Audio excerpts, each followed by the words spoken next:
எல்லாருக்கும் வணக்கங்க. இவங்க லிங்கத்தூர் ராணி, எங்கள் உறவினருங்க. இவங்க நம்ம ஷோவில் வந்து நிறைய ரெசிபீஸ் பண்ணியிருக்காங்க. நான் அவங்க வீட்டுக்கும் போயிருக்கேன். அவங்க லட்டு செஞ்சு காட்டியிருக்காங்க. அவங்க வீட்டிலேருந்து நம்ம வீட்டுக்கு வந்து அவங்க மைசூர் பாக்கு செஞ்சு காட்டியிருக்காங்க. அவங்க வந்து சமையலில் வந்து ரொம்ப ஆத்மார்த்தமான ஒரு ஈடுபாட்டோடு ரொம்ப நல்லா பண்ணுவாங்க எல்லாமே. அந்த வகையில் நமக்கு இன்றைக்கி கம்பு மாவு, அதாவது ஊரில் எல்லாம் கம்ப மாவுன்னு சொல்லுவோம், அந்த கம்பு உருண்டை எப்படி செய்கிறது அப்படின்னு தான் இன்றைக்கி அவங்க வீடியோ கொடுத்துருக்காங்க.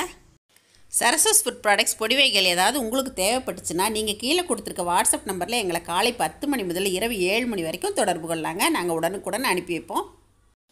லிங்கத்தூர் மாரியம்மன் பண்டிகைக்கு அவங்க கம்பு மாவு செஞ்சுருக்காங்க.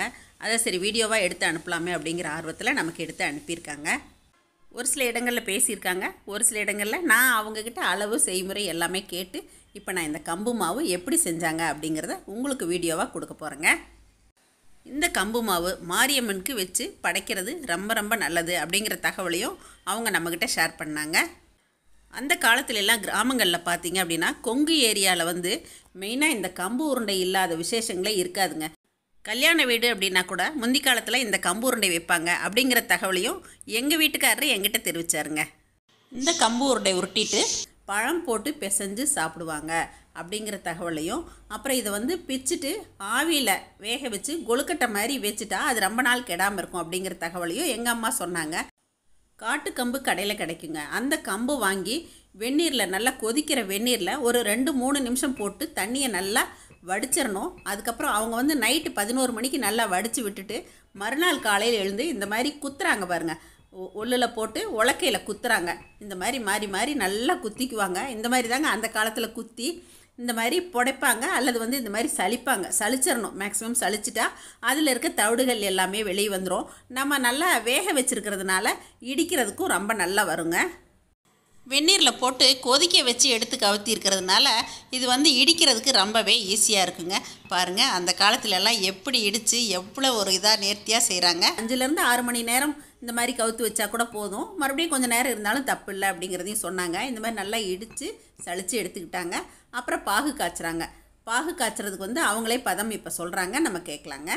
கம்பு மாவு இடிச்சாச்சுங்க. அடுத்தது வந்து பாவு காய்ச்சிக்கிட்டு இருக்கிறேங்க.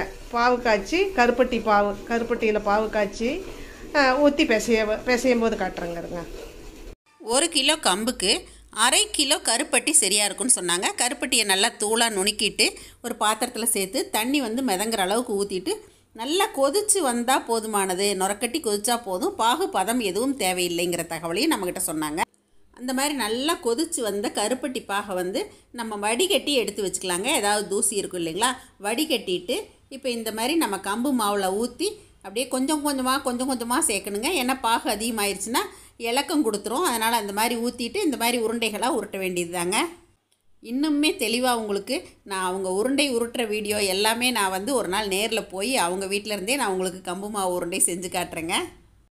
அவங்க வந்து 4 கிலோ கம்பு போட்டு இந்த மாதிரியெல்லாம் இடித்து வர்றவங்களுக்கு எல்லாருக்கும் இந்த மாதிரி உருண்டைகள் கொடுத்து அனுப்புனேன் அப்படிங்கிறதையும் சொன்னாங்க. எனக்கும் எங்கள் வீட்டில் கொடுத்து அனுப்பியிருந்தாங்க.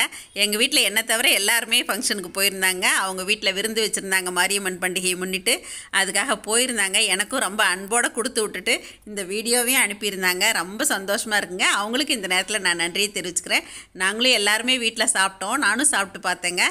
ரொம்பவே டேஸ்ட்டாக இருந்துச்சு. அதாவது அந்த காலத்தில் செஞ்ச உருண்டை பாரம்பரியம் மாறாமல் இன்னுமே சில கிராமத்துல எல்லாம் செய்கிறாங்களே அப்படின்னு வந்து ரொம்ப ஆச்சரியமாக இருந்துச்சுங்க.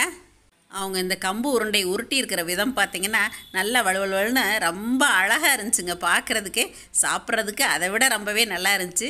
எங்கள் வீட்டில் எல்லாருக்கும் இந்த கம்பு உருண்டை பிடிச்சிருந்துச்சுங்க. உங்களுக்கும் எல்லாருக்கும் ரொம்ப பிடிச்சிருக்குன்னு நினைக்கிறேங்க. நான் சொன்னதை வச்சு நீங்களும் கண்டிப்பாக இதை ட்ரை பண்ணி பாருங்கள். இன்றைக்கி நம்மளுடைய பார்வையாளர்களுக்காக லிங்கத்தூர்லேருந்து ராணி நமக்காக இந்த கம்பு உருண்டை செஞ்சு அனுப்பியிருக்காங்க. உங்கள் எல்லாருக்கும் ரொம்ப பிடிச்சிருக்குன்னு நினைக்கிறேங்க. இதை பார்த்துட்டு எப்பயும் போல் உங்களோட ஃபீட்பேக் சொல்லுங்கள், ஷேர் பண்ணுங்கள், சப்ஸ்கிரைப் பண்ணுங்கள். மறக்காமல் நீங்களும் இந்த பாரம்பரியமான கம்பு உருண்டையை செஞ்சு பார்த்துட்டு எப்படி இருக்குன்னு சொல்லுங்கள். தேங்க்யூ. சரசு சமையல் பாருங்கள், சமையல் நல்லா பண்ணுங்கள்.